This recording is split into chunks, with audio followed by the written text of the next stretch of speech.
Eh ben, j'en profite justement à la fin de ce morceau pour faire le lien. Et ouais, limite, je vous avais abandonné. Non, c'est que Rémi est arrivé dans le studio avec sa compagne d'ailleurs. Merci beaucoup pour les madeleines, hein, ça fait extrêmement plaisir. Et puis du coup, c'est un grand amateur de post-rock. Je me suis dit, je vais vous mettre un bon album aussi pour l'accueillir. Et puis ça le mettra dans le bain. On a écouté quasiment la totalité de l'album Young Mountain. C'est avec le groupe américain This Will Destroy You. Ça date un peu, il était sorti au mois de juin. C'est leur premier EP semi-album qui avait marqué lorsqu'il était sorti normal. Il y a de la qualité. Bonjour Rémi. Bonjour. Bienvenue. Merci. Alors du coup, prends le micro, mets-le bien en face de toi. Voilà. Tu m'entends ? Exactement, c'est parfait. Rémi Lasource, tu es, on va dire, écrivain, installé dans le Limousin depuis quelques années. Il m'a semblé comprendre aussi que le Limousin pouvait être une source d'inspiration aussi dans tes écrits. Et puis, je crois que tu puises aussi dans les expériences de la vie. Et puis, peut-être que ton métier aussi, ce qui permet de payer les factures, on va dire, puisqu'on disait en rigolant, dur de payer des factures avec des livres ou de la musique ou tout ce qui est artistique, de toute façon. L'écriture, avant qu'on se plonge un petit peu plus en détail dans ce que tu écris, le style aussi que tu nous proposes, tout simplement, comment ça vient ? Écoute, je crois que l'écriture c'est quelque chose qu'on a en soi, hein. On décide pas forcément un jour d'écrire.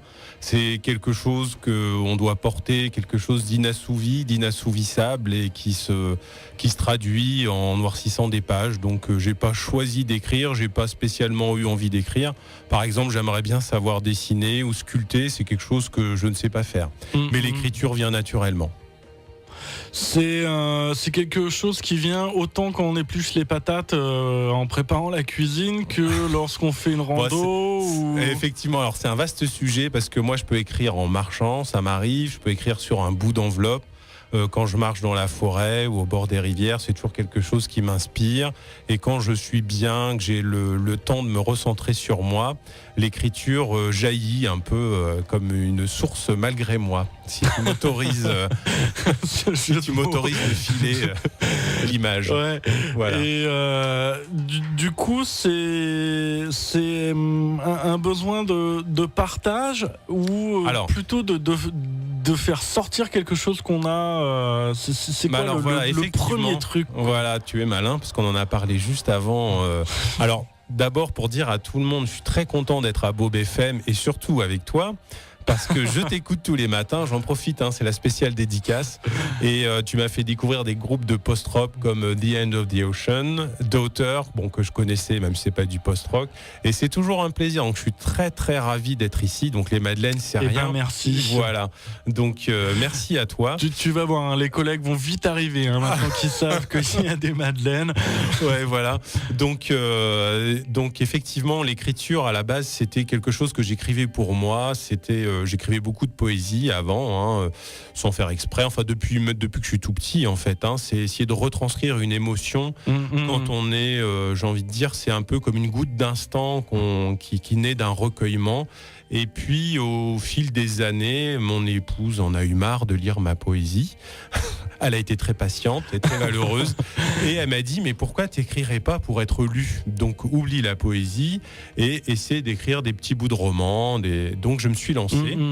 Et donc, sur plusieurs, je suis un peu deux univers différents. C'est ce que me reproche un peu mon éditrice. C'est que j'ai envie d'écrire quelque chose d'assez lyrique et de romantique et de mystérieux. Là, en l'occurrence, ça se passe en Limousin. C'est ce qui m'a semblé comprendre. Voilà. En ayant vu rapidement ce que tu m'as envoyé, on a deux personnalités, j'ai l'impression. Ouais, c'est ça. Et puis quelque chose d'un peu plus urbain, d'un peu plus rock qui se déroule. Des thrillers classiques, avec des héros qui peuvent être ou des délinquants au grand cœur plein d'audace, ou des policiers usés, un petit peu usés jusqu'à la corde, et puis qui essaient de se reconstruire. Voilà, donc deux univers différents, quelque chose de romantique et de mystérieux en Limousin ou quelque chose d'un peu plus péchu. Voilà. Ah, j'ai remarqué que les trucs un peu plus péchus étaient souvent au bord de l'océan. Ouais, c'est vrai. Qu'est-ce que ça évoque pour toi? La mer ou l'océan, justement? Ouais, on est en pleine psychanalyse. Là, je ne saurais pas répondre à cette question, mais j'ai eu la chance de grandir pas loin de l'océan et c'est un besoin que j'ai, c'est de voir l'océan.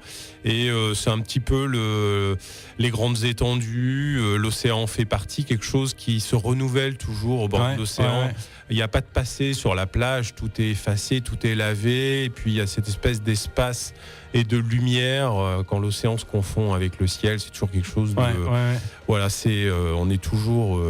je suis toujours émerveillé, je ne m'ennuie pas au bord de l'océan. Voilà. C'est très. Enfin, je partage complètement. Hein. Il y a une espèce de douceur avec les arbres, notamment notre environnement ici en Limousin, hein, les collines. On n'a pas de grosses montagnes aussi un peu offensives. On a plutôt des choses des courbes assez douces, quoi. Donc c'est certainement le lien que tu fais, pour placer tes intrigues et en fonction de. Voilà. Alors effectivement, le Limousin, c'est un endroit qui me plaît énormément. Moi, j'ai grandi en Charente-Maritime à une époque, donc gamin, il y avait des rivières. Je passais mes journées à vélo. Et puis, il y a eu la culture intensive. Enfin bon, la Charente-Maritime, c'est un endroit qui n'a plus d'eau, qui est toujours classé rouge. Ouais, et aujourd'hui, c'est un petit peu plat, quoi. Hein. Exactement. Et aujourd'hui, les rivières que j'ai connues gamin sont complètement asséchées. Et en arrivant, j'ai un peu bourlingué en région parisienne. Il a fallu que je travaille là-haut. Et en arrivant en Limousin, j'ai retrouvé un peu un espèce de bonheur d'enfance, déjà de voir des arbres et de belles forêts, des rivières, des étangs, des lacs. Les gens se rendent pas forcément compte de la chance qu'ils ont d'habiter ici. La nuit, j'entends des chouettes. Enfin, l'été, il y a des buses qui quadrillent le ciel. Enfin, c'est vraiment magnifique pour les gens qui aiment la nature. Voilà. C'est dit, nous habitons une belle région et on y est bien, comme on dit. Revenons à nos moutons. Au début, l'écriture, on cherche, j'imagine, pas à être édité de suite. On se dit, je vais déjà faire un premier roman, une première nouvelle, et puis une seconde, puis une troisième, pour prendre un peu la confiance. Et comment ça se passe, la rencontre ou la recherche d'un éditeur? C'est galère.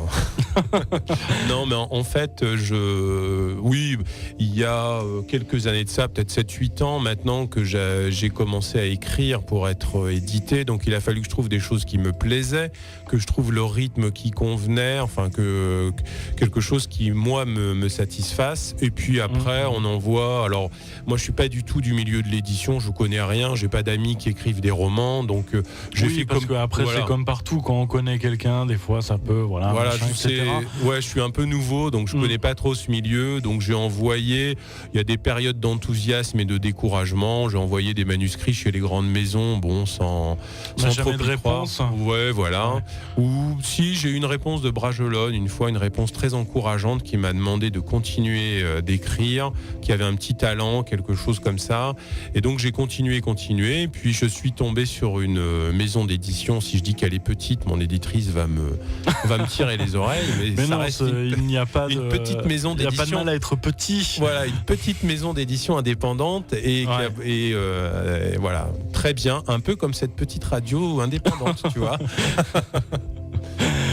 Au niveau de l'édition, comment ça se passe pour nos auditrices et nos auditeurs qui ne savent pas tout simplement comment ça peut se passer? On écrit un livre, c'est l'éditeur donc qui le sort, qui s'occupe donc de la fabrication, etc. La vente, c'est l'éditeur qui s'en occupe, c'est toi. Alors en fait, il y a de tout dans les maisons d'édition. Déjà, il faut essayer de trouver une maison d'édition à compte d'éditeur, parce qu'il y a tout un tas de fausses maisons d'édition qui te proposent, qui te demandent de l'argent. Voilà, donc ça c'est le compte d'auteur. Il y a le compte d'auteur. Oui, il y a des maisons d'édition un peu aussi qui sont qui jouent sur les deux tableaux. Hein, c'est-à-dire donnez-moi des sous, puis je vais sortir votre livre. Ouais, voilà, c'est ça. Donc moi j'ai la chance d'avoir un éditeur qui prend tout en charge, tous les risques. Ça reste malgré tout une petite maison d'édition, donc c'est un peu à moi d'essayer de me bouger pour faire la promo. Mais c'est elle qui supporte tous les risques. D'ailleurs, j'en profite pour lui faire de la pub. Ce sont les éditions Execo. Tous ceux qui écrivent des manuscrits peuvent lui envoyer par mail, donc déjà ça limite les frais postaux. Elle travaille comme une folle et par contre elle vit beaucoup d'e-books. Donc par exemple les gens qui ont des budgets serrés, qui veulent jeter un œil à mes romans, s'ils ont une liseuse, je sais pas, il y a des romans épais qui sont à 5 €, donc je veux dire c'est abordable. C'est aussi un côté de la littérature qui s'est énormément développé depuis une dizaine d'années. C'est ça, ouais. Même moi je m'y suis mis à lire sur liseuse et les nouvelles sont à 90 centimes, donc voilà, on fait pas ça pour vivre, mais on fait ça en tout cas pour être lu, voilà, pour faire partager quelque chose. Et quand tu es édité comme ça sur les ventes, toi tu récupères quelque chose ou... Oui, alors après d'abord j'imagine l'éditeur se rembourse aussi, il a supporté tous les risques. Voilà, donc il y a un pourcentage de droits d'auteur. Donc on en parlait, là j'étais aux journées du livre de Fursac, donc je parlais à mes camarades romanciers. À côté j'ai encore du mal à dire écrivain, c'est par pudeur, ou c'est trop noble écrivain, en tout cas en ce qui me concerne, mais j'en parlais à mes camarades romanciers et effectivement les droits d'auteur peuvent osciller entre 5% et 10%. Moi je suis à 10%, donc ce qui est pas mal. Ce qui est pas mal, mais j'appuie là-dessus, c'est un peu comme dans le milieu de la musique indépendante aussi, c'est 10% des ventes, c'est quand même pas des masses sur un... Oui, alors voilà. On est sur des économies finalement... pour en vivre, c'est difficile. C'est compliqué. pour en vivre, c'est difficile, effectivement, mais... En tout cas, c'est chouette parce que j'imagine que c'est comme toi qui es musicien, quand tu fais écouter quelque chose que tu as produit et que tu génères une émotion, quelque chose qui plaît, quelque part, ton salaire, il est là. Mais ça paye pas les factures. Effectivement, voilà, c'est tout le problème. Est-ce que c'est compliqué d'avoir un travail comme tout le monde, c'est-à-dire prenant avec le stress, les horaires de journée, etc. Et en même temps, trouver du temps pour écrire et prendre du recul sur ce que l'on écrit aussi. Oui, alors effectivement, je vais faire un peu une réponse. J'ai envie de dire que si on a envie d'écrire, on peut écrire la nuit, c'est quelque chose qu'on porte en soi. Alors effectivement, moi avec le boulot, j'ai pas toujours le temps d'écrire. Il y a des romans qui sont mornés, c'est-à-dire que je les portais en moi, j'ai pas eu le temps de les écrire, mais c'est une forme de... quelque part, on se réalise, donc on trouve le temps le soir, tôt le matin, en écoutant Bob FM. Non, mais je veux dire, on trouve le temps d'écrire et je pense que c'est pareil pour les musiciens ou les... j'ai envie de dire, certainement, c'est un état permanent, en tout cas, quand on a quelque chose en tête. Disons que quand j'ai envie d'écrire ou que je sens qu'il y a quelque chose qui va naître ou quelque chose qui est en train de me travailler, je suis content parce qu'on est dans une période créative et c'est un bonheur, je pense, qui peut pas s'acheter. C'est quelque chose que je pense qu'il y a une satisfaction, il y a quelque chose qu'on porte en soi et c'est un peu des enfants. Donc les personnages de mes romans sont un peu mes enfants. Alors je leur fais vivre tout un tas de choses, mais c'est un vrai plaisir. Donc pour moi, c'est pas encore un travail en tout cas. Ouais. Est-ce que y a énormément de frustration aussi quand tu disais il y a eu des romans mornés entre guillemets.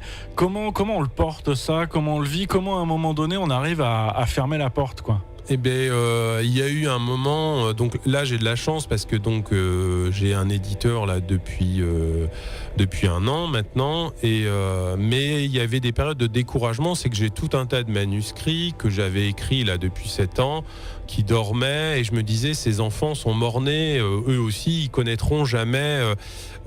Donc là je suis content parce que déjà il y a tout un tas de manuscrits qui me plaisaient, qui sortent ou qui sont sortis ou qui vont sortir. Donc déjà déjà, je suis content. C'est ça, voilà. c'est une source Maintenant, de satisfaction, de confiance. Exactement. Maintenant que j'ai un éditeur, j'ai envie de dire, à une époque, entre gagner au loto, trouver un éditeur. Donc bon, maintenant que j'ai un éditeur, je veux bien gagner au loto. Donc, effectivement, parfois on peut être frustré de se dire, j'ai pas le temps, mais bon, j'essaie de pas me plaindre. Voilà, je suis quand même assez content. L'essentiel, c'est de continuer, quoi. Ouais. Est-ce qu'on a plusieurs idées de nouvelles ou de romans en même temps? Ouais, oui, je peux écrire. Alors, par exemple, mon éditrice m'a passé une commande, donc c'est la première fois qu'elle me passait une commande. Elle m'avait commandé d'écrire ce qu'elle appelle des pilotes, des grosses nouvelles qu'elle appelle des mini-romans. Ouais. Donc, j'en ai amené ici, j'en laisserai pour toi et tes auditeurs. Et j'ai écrit donc sur les 2 univers en même temps, sur un week-end de 3 jours, j'ai pu écrire 2 nouvelles dans un style complètement différent. Un qui se passe en Limousin, qui est un pilote donc de cette saga là que je prépare sur des mystères, sur une ancienne religion, sur ce qui se passe en Limousin, et en même temps sur quelque chose de très urbain, sur la vie d'un commissariat de banlieue en région parisienne, donc un truc assez lourd, quoi. Donc j'arrivais un petit peu à écrire en même temps les 2 univers, et pour moi c'est toujours beaucoup de plaisir, quoi. Voilà. Alors justement, je te propose qu'on fasse une introspective dans tes univers, un petit peu plus en détail. On en a parlé précédemment. Tu as plutôt un univers un petit peu plus violent qui se passe souvent au bord de l'océan. Ça parle de malfrats et de gens en tout cas qui s'en mêlent un petit peu les pinceaux.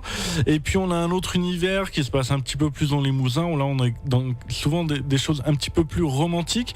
Est-ce que tu peux nous présenter, je sais pas, peut-être ce que tu as apporté pour donner un petit peu à quoi on peut s'attendre en fonction de ces deux univers?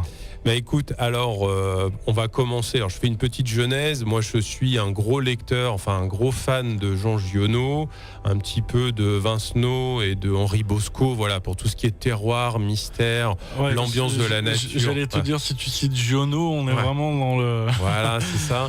Ancré dans la ruralité, quoi. Et puis en même temps, comme tous les gosses, j'ai grandi petit en regardant 2 flics à Miami, tout un tas d'ambiances, qui se passent au bord de l'océan et tout. Donc je joue un peu avec ces 2 univers.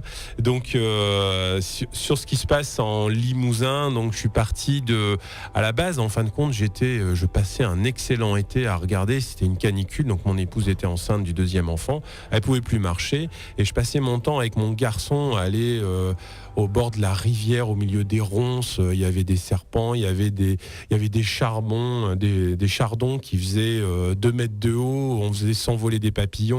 Donc j'ai dit, là, il faut que j'écrive un truc. On était surveillés par les buses. Enfin, c'était assez merveilleux. Et là, j'ai commencé. Je suis parti du principe que en Limousin, dans le granit, il y a des vieilles veines, des courants telluriques.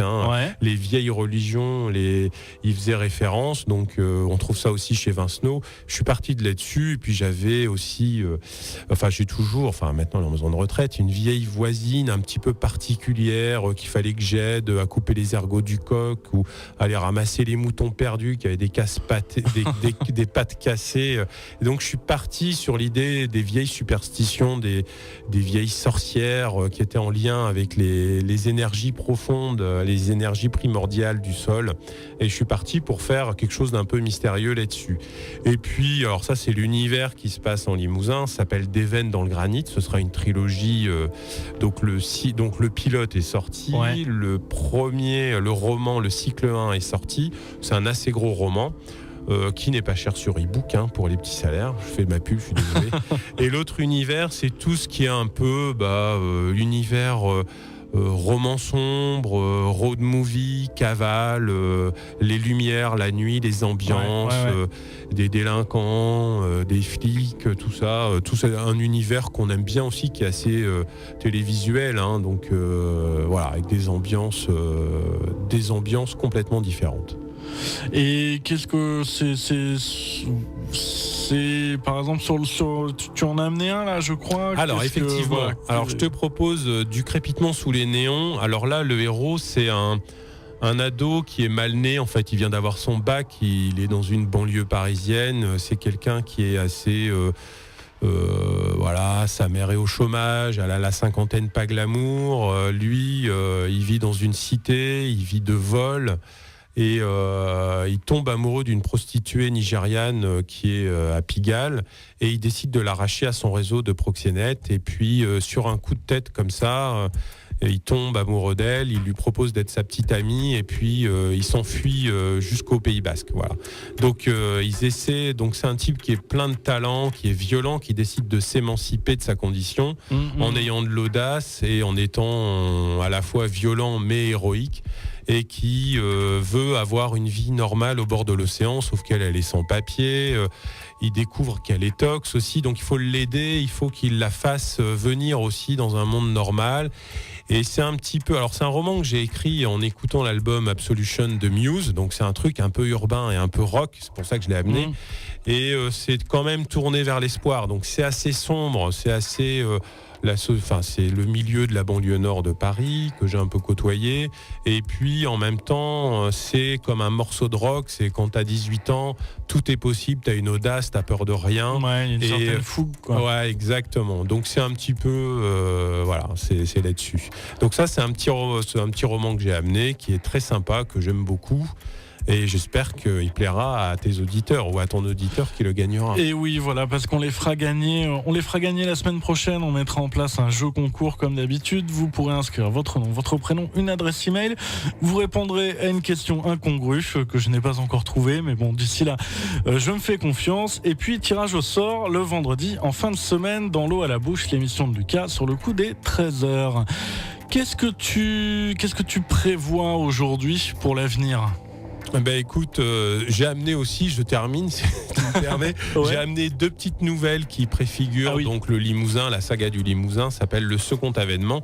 Je file un poème de Yeats qui fait référence à la Bible sur le 2e avènement de Jésus-Christ au moment du jugement dernier. Et c'est un gosse, c'est un petit Parisien qui vient passer ses vacances en Limousin et qui commence à avoir des choses étranges qui se passent. En fait, tout le décor est posé sur l'ambiance un petit peu mystérieuse et les courants telluriques qui irradient notre belle région. On retrouve les pierres, quoi. Voilà, on retrouve l'ambiance des pierres, du granit, d'une voisine qui a une réputation de sorcière. Et voilà, il y a 2 de ces pilotes là que je t'amène et que tu pourras faire gagner également. Voilà. Super. Et ce que je prévois, écoute, donc le cycle 1 donc des veines dans le granit est sorti, et le cycle 2 sort dans les prochains jours là. Voilà, donc la couverture, ce sera les... Alors en fin de compte, je base l'action... Alors au pays des feux et hardiers, parce que ma femme, ses lointains ancêtres sont de Dournazac, et en fin de compte, j'écris dans un Limousin fantasmé, rêvé. Moi, j'aime beaucoup les paysages. On parlait tout à l'heure des monts d'Ambazac. J'aime beaucoup les coins autour de Bourganeuf qui sont magnifiques aussi. Il y a des coins en Creuse qui sont splendides. Enfin, la cascade des Jarreaux. On est sur les coins un peu sauvages. Là, Voilà, on est sur les grandes étendues, sur ces ambiances-là. Donc, c'est un Limousin que j'ai situé à Dournazac, mais en réalité il se passe un petit peu partout. Et il y a un château en ruine qui s'appelle Malmort, un petit peu comme Malmort en Corrèze, mais c'est un château en ruine où il se passe des choses, où se rend la vieille sorcière là-bas pour faire des rites, etc. Donc voilà, tout y est, j'ai envie de dire, pour passer un bon moment. Mais le cycle 2 va sortir, et la couverture, ce sera les Tours de Merle en Corrèze qui feront la couve. Voilà. L'idée, c'est que cet endroit de Malmort, c'est un endroit un peu fantasmé. Il faut qu'il soit nourri de plein d'images des ruines du Limousin. Est-ce que tu es sur une lancée justement plutôt limousine là dans ton écriture? Qu'est-ce que tu as jeté là en termes de brouillon sur le papier? Alors donc sur le Limousin, c'est une trilogie, donc le cycle 1. Alors chaque cycle se termine, on peut lire le cycle 1 ou le cycle 2 sans avoir lu le premier. Le cycle 3 est terminé, je suis pas encore tout à fait satisfait de moi sur la fin. Mais donc ce sera une trilogie qui se déroule en Limousin et un petit peu autour des régions sauvages. Dans le cycle 2, on voyage un tout petit peu en Bretagne du côté de la presqu'île de Crozon en Finistère. Donc on est toujours sur une thématique région à caractère. Et le cycle 3 sortira, je pense, l'an prochain. Ça dépend de mon éditrice. Elle trouve que je suis bon sur des thrillers. Enfin, elle aime bien mon côté thriller psychologique.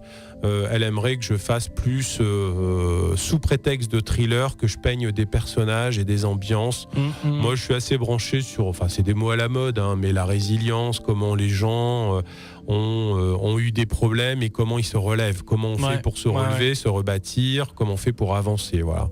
Donc, elle voudrait que j'écrive là-dessus, donc pourquoi pas.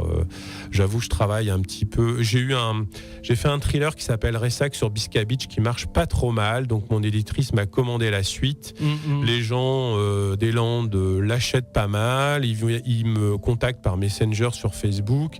Donc j'ai écrit la suite. Voilà. Donc sur le Limousin, pour l'instant, il me restera. Donc je fais une trilogie et après je verrai.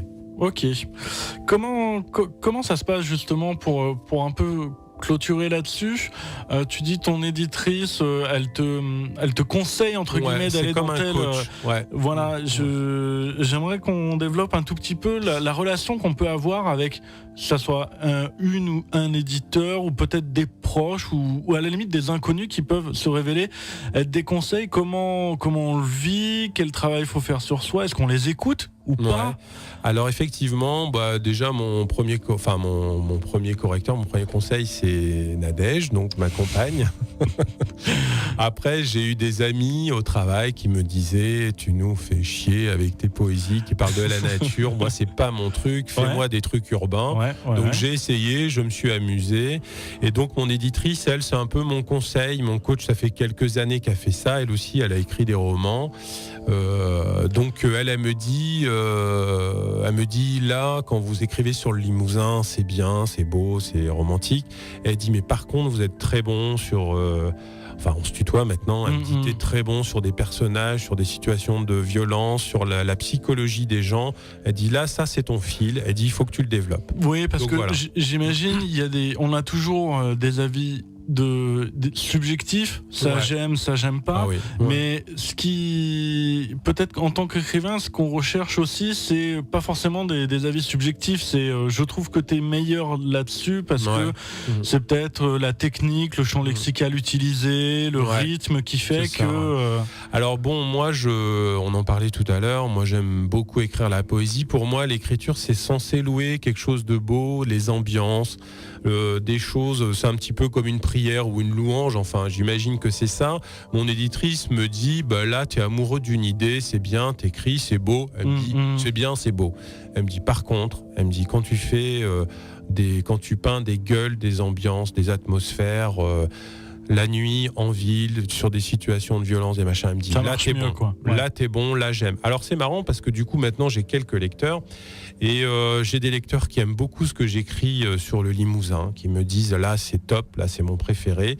Et puis j'ai d'autres lecteurs qui adorent l'univers un peu plus thriller, un peu plus sombre. C'est comme moi j'aime par exemple, je citais Jean Giono, alors je suis fan de Jim Harrison pour parler des écrivains américains, mais aussi je vais aimer, je suis pas un grand lecteur de polar, mais James Lee Burke, enfin pour ceux qui ont vu même dans La Brume électrique, voilà le film. Mais j'aime un peu lire certaines ambiances, donc voilà. Donc j'essaie d'écrire sur les deux univers et dans Ressac sur Bisca Beach et la suite que j'ai écrite, j'arrive à mélanger les deux, c'est-à-dire faire des ambiances un peu polar et en même temps mettre de la nature et du contemplatif dedans, quoi. Ouais. C'est peut-être ça peut-être la clé aussi, arriver à mélanger les deux, quoi. Voilà, ça c'est grâce à mon éditrice qui me dit je veux de ça, mais j'arrive à glisser quand même de la poésie et d'ailleurs dans tous mes romans il y a de la poésie, hein. Pour ceux qui aiment les poèmes, il y a des morceaux, enfin il y a des poèmes qui sont dans le récit, hein. Dans à peu près chaque roman il y a un petit bout de poème. Ok, très bien. Donc on va reciter peut-être la maison d'édition. C'est là où on peut se procurer les livres en version papier et en numérique? Alors oui, on peut les trouver partout, hein, sur Amazon, sur Cultura, sur cultura.fr. Après, sur Limoges aussi, on les trouve en centre-ville, chez Anecdote et Pagé Plume. Et puis après, en zone nord, on les trouve au Cultura et au centre culturel de Leclerc. Enfin, on les trouve normalement. Mais sinon, la maison d'édition s'appelle Execo. Et puis, en tapant Rémi Lasource, normalement, les romans sont disponibles sur Internet rapidement, quoi. Merci beaucoup. Merci à toi pour votre venue. Merci pour les madeleines. Ça m'a fait très plaisir de vous recevoir et de partager ce moment. Je te souhaite de très bonnes écritures et puis on va suivre ça un petit peu de près quand même. Est-ce que tu veux rajouter quelque chose, peut-être quelque chose qu'on a oublié? Non, je suis très content. Déjà, je suis très content d'être ici avec toi, comme je te le disais, parce que tu m'as fait découvrir des groupes de post-rock et j'ai appris que tu faisais aussi que tu avais eu un groupe, donc j'ai hâte de le... Donc c'est un grand merci à toi et puis écoute, peut-être à bientôt. Ben oui, et donc j'en profite pour rebondir. La radio Bob FM, nous sommes une radio de découverte musicale et c'est là où ça me fait vraiment plaisir que tu me dises que tu as découvert des choses, puisque les trois animateurs que nous sommes, chacun avec notre style et entre guillemets nos connaissances de certains styles musicaux, on essaye de les faire partager et le but bien sûr c'est de dénicher les trucs qui nous ont procuré des émotions et de les faire découvrir à d'autres qui eux-mêmes ressentiront quelque chose et peut-être les feront partager. C'est le cycle de la vie et de la musique. Merci encore et puis on te retrouvera sur le site de la radio. Le temps pour moi de sortir la chronique de ce matin. On pourra la retrouver sur un article et la semaine prochaine avec les livres que tu nous as ramenés qui seront à gagner. Merci beaucoup. Merci à toi. Il faut se battre pour imposer ses visions. À quoi bon consacrer